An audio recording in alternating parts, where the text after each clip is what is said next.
This mural, as many of you will remember, was commissioned for Johnny Johnson Day in the city of Fredericksburg.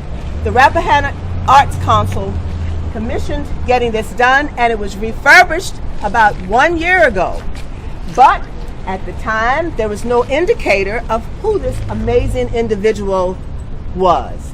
And as people walked by, I thought they should be able to know immediately why he deserves this place of honor. Would you agree with me? Amen. Yes. So therefore, I started a little crusade along with Marcy, and we said we're going to make this happen.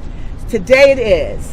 The individual who designed the plaque that you will see soon is a man belonging to the Omega Psi Phi fraternity. I didn't know that until he put it up.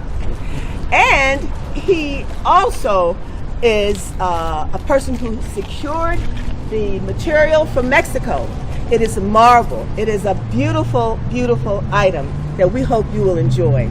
The most important thing he taught me was how to pronounce my name, because all this time I've been told my name was Xavier, and I remember him telling the student, your name is not P. Portia, so his name is not Xavier. So that's what I use whenever people say that. But he also was a tough but fair educator. Like Ms. Cordell Robinson, he gave me one of my first C's. And you see, what you learn from that is that our teachers, who had come from the segregated Walker Grant, had a higher standing and standard for us.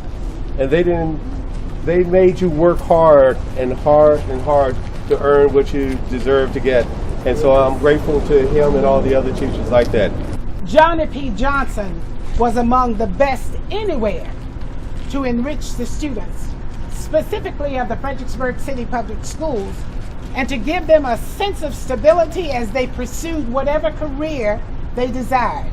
It is almost unthinkable that we who are gathered here at this moment will have the greatest influence in helping to evolve our future. The doctors, the lawyers, the mechanics, the computer specialists, and of course, educators, among the many endeavors that may come to mind. If you've never done this job before, or if you've never been at the front lines of the administering education of the young masses, then welcome to the world of Johnny P. Johnson. A world, if you are serious, that will require you to give up every part of your mind and body to truly deliver the right dose of love, passion, and fire that needed to inspire, energize, and motivate the young minds of the future. And a world where, if you are serious, will require you to wear the hat of a parent, a counselor, a mentor, a protector, a comedian, a genius, a superstar, and last but not least, the hat of an angel. Yes. That was Johnny Johnson. Yes. Right. You will have students who will depend on you for everything to help them to grow, mature, and find their way in life. Not just what you teach them, but what you can help them to see. This means you must be in the position to do those necessary things, those rewarding tasks. You have to deliver your lessons with the passion that will show students that you really care and that you want them all to succeed in life.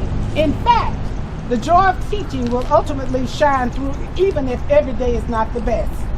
Johnny P. Johnson was among the many fine educators whose places are steeped in history. And by the way, history will not be erased. Johnny came to the city at a time when it was not easy for black people.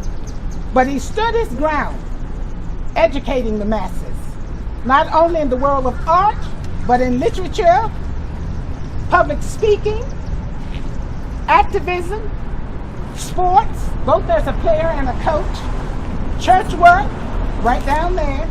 I miss him, and I'm sure we all do. Yes. I am part of Johnny Johnson's art group that continues to meet every Thursday morning. It's been going on so long that no one seems to know for sure when it started. Once upon a time, Johnny planted a seed, nurtured it, and it kept growing and keeps going.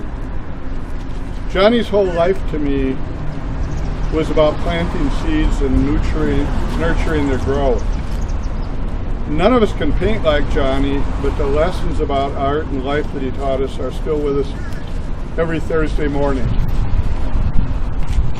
This mural reminds me of something, and that is that Johnny painted large and boldly. Has anyone ever seen a detailed, realistic Johnny Johnson painting? I don't think so. Whether it was the Rappahannock River, a jazz musician, or a mother and child, Johnny began with what was there and added color, emotion, and himself to create exceptional art. His secret success, I think, was fusing technical brilliance with his incredible personal compassion. That is what I think Johnny really did for the Fredericksburg community and each of us. He met us with unwavering compassion and shared his brilliance as a teacher, mentor, and friend to allow each of us to add color, brilliance, and to our individual and community life. And I'm going to miss him for a long, long time. And people said, well, he's an artist. I said, but he's also a philanthropist. He had many gifts. Think about all of the paintings that he gave to various organizations, not just for the church, but every organization in this community. One of the most popular things that you could auction off or have a raffle for would be a Johnny P. Johnson painting. Now, Harambe in particular, we were one of his favorite charities. He was our greatest funder because we didn't charge much for the things that were going on out there, but the way we generated income was by auctioning off some of his paintings. And that was one of the most popular things, that some people would come to the Black Arts Festival specifically for that. And he was so committed, he wanted to make sure he had the best paintings and that he wanted to get as many as possible.